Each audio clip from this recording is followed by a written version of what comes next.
Então, essa vai ser a última aplicação do formulário de coordenadas curvilíneas e nós vamos aplicar ele para o sistema de coordenadas cilindro-parabólicas. Tá? É um tipo de simetria que às vezes aparece em algum problema de física. Então, as equações transformativas para este caso são essas que vocês estão vendo aqui. E esse é o problema 4.1 da apostila. Então, primeiro de tudo, o que nós vamos fazer é calcular as métricas. Então, aqui nós vamos usar Q1, Q2 e Q3 como sendo U, V e Z. Então, no H1, as derivadas são com relação a Q1. Então, agora aqui vai ser com relação a U. Então, a derivada de x com relação a U vai dar simplesmente 2U, mas tem um fator de meio na frente, que vai cancelar. A derivada da y com relação a U vai dar V, né, porque é linear em U. E a derivada de z com relação a u vai dar zero, porque z não depende de u. Então, feitas essas substituições, o resultado final vai ser simplesmente u ao quadrado mais v ao quadrado raiz.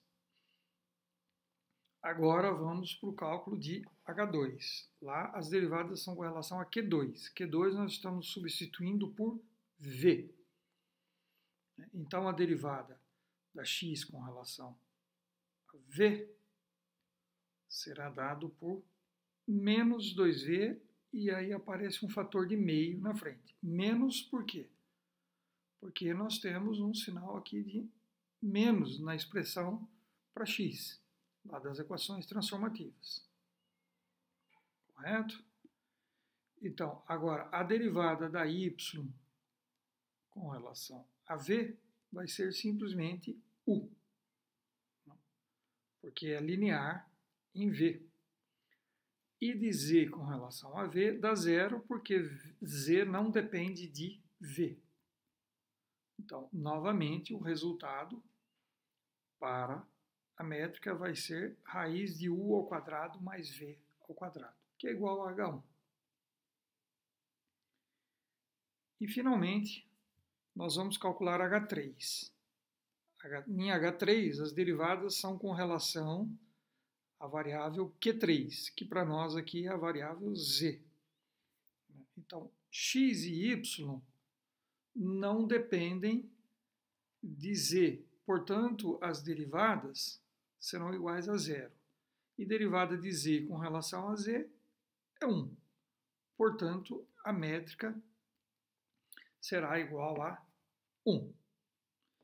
Lembra-se que aparece com muita frequência na representação aí de algumas quantidades que nós vamos ver agora, o produto de H1 por H2 por H3, que no nosso caso aqui será igual a u ao quadrado mais v ao quadrado, porque raiz vezes raiz vai dar u ao quadrado mais v ao quadrado. Muito bem. Prosseguindo, então, na representação do gradiente, o que nós vamos fazer é simplesmente substituir aqui o H1, o H2 e aqui o H3, que é 1. E as derivadas serão, então, com relação a U, V e Z, que lá na expressão original é com relação a Q1, Q2 e Q3. E ao invés de usar A1, A2 e A3, ao invés de ser A1 chapéu, A2 chapéu, A3 chapéu, que é genérico, nós vamos especificar aqui. É a variável U0 chapéu, V0 chapéu, e ao invés de ser Z0 chapéu, vai ser o K. Então, com essas devidas adaptações, essa seria a expressão final para o gradiente em coordenadas cilindro-parabólicas. Para o divergente Então, o que aparece lá na frente é 1 sobre A1, 1 sobre H1, H2 e H3. Então, 1 sobre V ao quadrado mais U ao quadrado. Aqui vai ser o H2 vezes o H3. Aqui seria o H1 vezes o H3. E aqui é o H1 vezes o H2. Então, eu estou substituindo H1, H2 e H3 nessa expressão do divergente. Já fiz a substituição. E ao invés de usar U naquela expressão genérica que eu passei para vocês, eu vou usar A para não fazer confusão com a variável U lá das variáveis cilindro parabólicas. Então, eu estou usando A. Portanto, aqui então vai ser a componente AU, então, aqui AV e aqui AZ.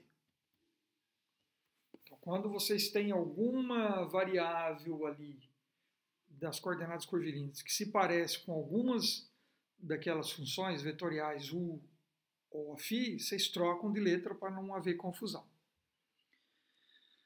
Notem o seguinte, que na última derivada aqui com relação a z, o que tem aqui dentro é u ao quadrado mais v ao quadrado. E isto não depende de z. Se não depende de z, eu posso trazer para fora da derivada. Portanto, u ao quadrado mais v ao quadrado vai se cancelar com u ao quadrado mais v ao quadrado. E, portanto, eu vou ter só del z de az. Nos demais termos, eu não posso tirar isto para fora da derivada e isto para fora da derivada, porque a derivada é com relação a u e v. Então, eu tenho que manter eles dentro do sinal da derivada.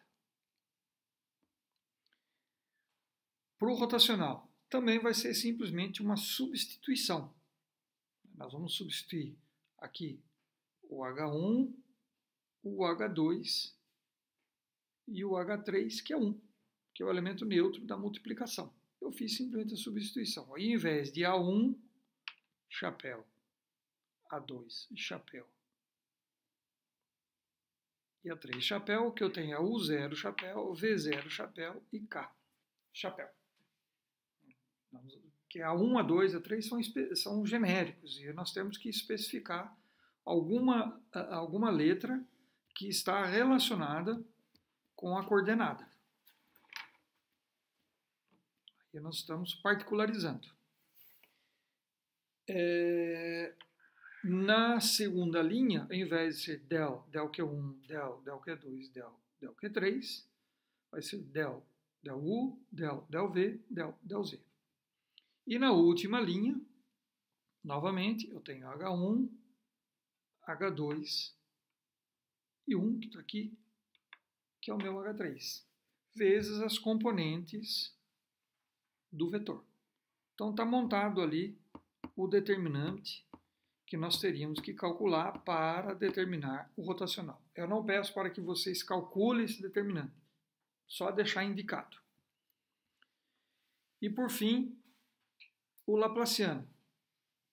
Então, novamente, eu vou substituir as métricas, da mesma forma como nós fizemos com o divergente. Então, ao fazer a substituição das métricas, vai haver alguns cancelamentos no primeiro termo e no segundo. E no terceiro, aqui também vai acontecer a mesma coisa que para o divergente. Eu vou ter o produto de raiz de u ao quadrado mais v ao quadrado, o produto delas, que vai dar u ao quadrado mais v ao quadrado. Como a derivada é com relação a z, eu vou trazer isto para fora da derivada, que aí então vai cancelar com u quadrado mais v ao quadrado. Então o resultado final vai ser simplesmente del 2 psi del Z2. Então essa vai ser a expressão final para o Laplaciano, como vocês estão vendo aqui. Então, vocês têm que sempre simplificar o máximo possível. Não é simplesmente substituir, é substituir e depois tentar simplificar a expressão. E alguns exercícios vai pedir para que vocês mostrem que aquela matriz A é ortogonal. Então, vocês vão ter que construir ela. Então, nesse caso, eu construí aqui a matriz, calculei, então, as derivadas de x com relação a u, x com relação a v, x com relação a z, etc. Substituí lá, substituí também H1, H2 e H3, e construí, então, aqui a minha matriz A. E eu vou deixar para vocês demonstrarem que essa matriz é ortogonal. E lembre-se, para mostrar que a matriz é ortogonal, o que vocês têm que fazer? Vocês têm que elevar este elemento ao quadrado, este ao quadrado, esse ao quadrado, somar todos eles e o resultado tem que dar igual a 1. A mesma coisa para a segunda coluna, somado tem que dar igual a 1. Aqui ao quadrado, aqui ao quadrado, aqui ao quadrado, somado tem que dar igual a 1. Feito isto, nós demonstramos em parte que essa matriz é ortogonal. Nós temos que fazer algo mais aí para demonstrar que ela é ortogonal, essa matriz. O que nós temos que fazer? Na continuação, nós vamos ter que multiplicar este elemento por este vezes este vezes este, somar tudo tem que dar igual a 0. Depois, este vezes este, somar tudo tem que dar 0. Este vezes este, mais este vezes este. Tudo somado tem que dar 0. Depois, este vezes este, mais este vezes este, mais este vezes este, somado tem que dar igual a 0. Ao fazer tudo isso, vocês estão demonstrando que a matriz é ortogonal. Então, isso finaliza o exercício 4.1.